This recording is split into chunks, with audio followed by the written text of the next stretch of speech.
السلام علیکم ورحمۃ اللہ وبرکاتہ۔ آج نماز تسبیح کی فضیلت اور اس کے طریقے کے بارے میں بات کروں گی۔ نماز تسبیح کے گناہوں کا معافی کا بہترین ذریعہ ہے۔ نبی اکرم صلی اللہ علیہ وآلہ وسلم نے فرمایا، اے چچا عباس، کیا میں آپ کو کچھ عطا نہ کروں؟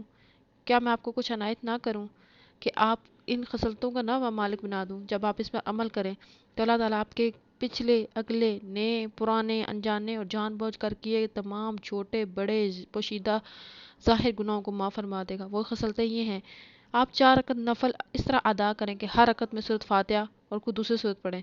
جب اذکرت سے فارغ ہو جائیں تو قیام کی حالت میں یہ کلمات 15 دفعہ پڑھیں: سبحان اللہ والحمد للہ ولا الہ الا اللہ واللہ اکبر۔ اللہ پاک ہے اور تعریف اسی کے لیے ہے، اللہ کے سوا کوئی معبود نہیں ہے، اللہ سب سے بڑا ہے۔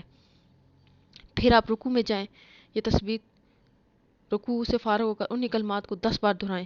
رکوع سے اٹھ جائیں، سمی اللہ لمن حمدہ وغیرہ سے فارغ ہو کر 10 بار یہی کلمات پڑھیں۔ سجدے میں جائیں، سجدے کی دعا پڑھنے کے بعد یہی کلمات 10 بار پڑھیں۔